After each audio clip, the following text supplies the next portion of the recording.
Mairead McGuinness, Fine Gael member for Ireland. There's a lot of talk about the CAP reform being good for the environment and protecting biodiversity and all the rest of it. What do you want to see in 2013? I suppose the truth, you've just spoken, there's a lot of talk. I mean, agriculture policy is almost being talked out at this stage. Everybody has a view on it. What we're trying to do is change the CAP to meet some new challenges, but we're also doing it within the context of budgetary problems. So while we're talking policy, we're also looking at the real agenda here, which is budget as well. What I'd like to see out of this is that we give hope to farmers on the ground, those who are not perhaps here, but who are interested in what we do here, that we will have a policy that gives them a decent income, which is what the treaty says they should have, that gives consumers access to food at reasonable prices, and that we sustain our landscape and our heritage and culture around family farming that we have in the European Union. It's a tall order to try and get one policy to deliver on all of those things. I don't want to see us rushing away from production. I'm worried about that, and towards the environment exclusively. I would have thought there has to be some happy medium about how we produce food within the European Union in a way which is environmentally sustainable. Now that's a harder one to deliver on because it means changing the way we make payments, but we can't do that at the disadvantage of some producers already. So it's a very complex debate, very, very difficult, and there are many, many people who are playing into it, and quite frankly we cannot satisfy all the demands and needs. We have seen some decoupling, well, quite a lot of decoupling, but it's not complete yet. And there are those who say it shouldn't be either, because if you do that, you're going to lose some areas of production. Well, I come from a country called Ireland, where we decoupled 100% from day one. So we embraced the reforms. And I think the danger and the concerns we would have is that those of us who took the challenge of decoupling in its entirety could be disadvantaged now because we made the full step forward when others did not. And yes, there are arguments, perhaps in disadvantaged areas, high nature value, that if you do not have coupled payments, in other words payments per animal, then people will no longer keep animals in these regions, and that will affect negatively the landscape. Look, in Ireland many years ago we believed we had too many sheep on the mountain areas, and the policy was to take the sheep off the mountains. Guess what? We've taken too many of them down. We'd now like farmers to put some back up again. So it seems very, very difficult to get the balance right when it comes to policy and when it comes to dealing with nature, and that's what we're trying to do here. It's almost an impossible task, but I don't think we should disadvantage countries who took the challenge of decoupling. But we do need to recognise that perhaps in certain parts of Europe, peripheral regions, we do need some element of a scheme that keeps production in place to protect the landscape and the environment. Something like 40% of farms, it's said, would close if the CAP were to disappear overnight, and they could lose 65 to 70% of their income too. Obviously, getting the CAP right is pretty important for the European farmers. It is. Now, I don't think we've done such a bad job actually with the CAP. Look at all the many manifestations it has gone through, and it remains intact as a core policy value of the European Union. And we all eat reasonably well. Our food is of good quality. We're concerned about animal welfare. We deliver on food safety. So we've ticked a lot of boxes on it.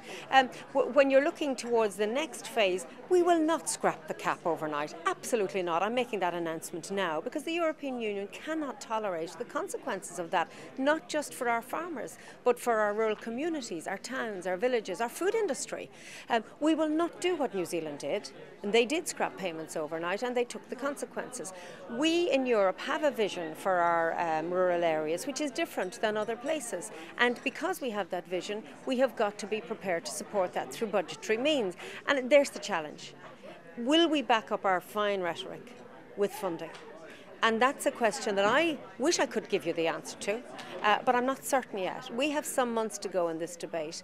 But I will say this, those who are favouring the free market and dismantling and getting rid of market supports, I think got a shock when they saw what happened with the dairy markets, and they realised that, you know, we perhaps need some element of market support and protection in the system, that the free market is not all the fanciful idea we thought it might be, that farmers cannot cope with it. So I see some modification of the rush to the marketplace as being the answer to all. What we'll have when we end up the discussions, I'm not sure of. So I remain with as many questions as you have, particularly around the budget and around the balance between production and environment.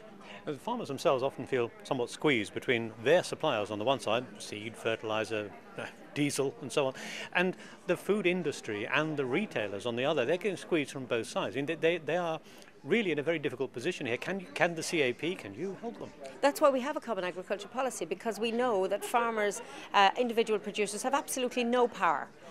Even farm organisations, they protest, they have some power, but really the weight of the power lies in the food chain, certainly tilted at the retail end. That's why in the European Parliament and in the Commission we're now having a conversation about greater transparency here. Why is it that farmers receive less and less of the final retail price for their produce? Who said this was a good thing? Why are we constantly pushing that farmers should get less and that food should be cheaper? Is that a good thing from an environment point of view? People talk here about the fact that the market doesn't work properly and that we need to pay farmers for public goods. Let's turn that debate around and say, well, actually, shouldn't we be saying what price should food actually be to reward farmers for the many things that we demand of them?